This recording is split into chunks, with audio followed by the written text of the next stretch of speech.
રામ રામ મિત્રો મિત્રો દુઃખ એ વાતનું નથી કે વરસાદથી મગફળી ખરાબ થઈ ગઈ, કેમ કે તે તો કુદરતે લીધું છે ને કુદરત આપી દેશે. પણ મિત્રો બને છે એવું કે જ્યારે જ્યારે ખેડૂત પોતાના મગફળીના પાથરા તણાતા હોય કે પલળતા હોય કે વરસાદ આવતો હોય ત્યારે ખેડૂતો પોતાના ફોટા કે વિડીયો મૂકે ને ત્યારે ઘણા લોકો એવી ખરાબ કમેન્ટ કરે છે. એનાથી બહુ મોટું દુઃખ થાય છે. ઘણા લોકો તો એવી કમેન્ટ કરે કે તમને આગાહી હતી તો એ મગફળી ઉપાડી લીધી.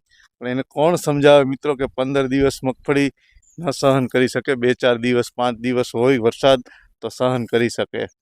પણ મિત્રો એ વાતનું દુઃખ નથી. એને એમ જ છે કે એ ખેડૂતો માત્ર સરકાર પાસે સહાય માગે છે.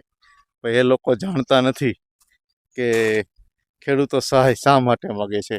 કેમ કે સહાય માટે ખેડૂતો નથી ફોટા મૂકતા, અને સહાયની જરૂર પણ નથી. જો સરકાર એને પૂરતા ભાવ મળવા દે, ક્યારેક ભાવ આવતા હોય ત્યારે નિકાસબંધી ના કરે ને તો તમારે સહાયની કોઈને જરૂર નથી.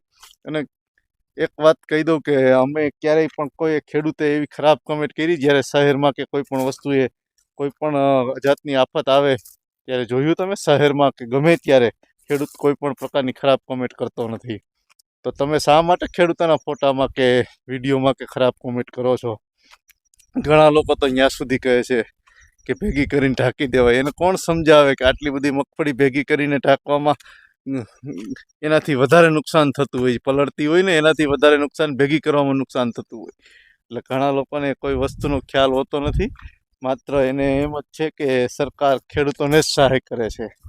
એવું નથી મિત્રો. સરકાર ખેડૂતોને શા માટે સહાય કરે છે? કારણ કે જ્યારે મગફળી કે શાકભાજી કે કોઈ પણ વસ્તુના ભાવ વધે ને ત્યારે એને કંટ્રોલ કરવામાં પણ ખેડૂતોને જ દબાણ કરે છે.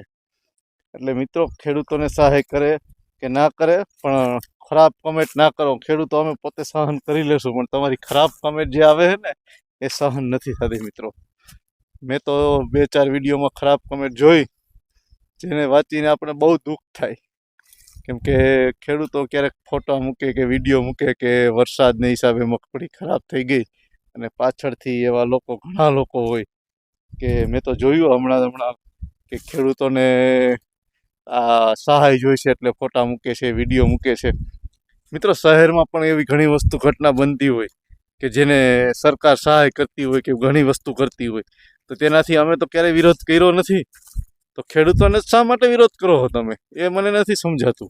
ઘણા લોકો માત્ર ને માત્ર ખેડૂતોનો વિરોધ કરવા જ પેદા થયા હોય ને એવું લાગે છે. એટલે મિત્રો ખેડૂતોનો સાથ સહકાર ન આપી શકો તો કાંઈ નહીં, સહાય ન કરી શકો તો કાંઈ નહીં, પણ ખેડૂતોના ફોટામાં ખરાબ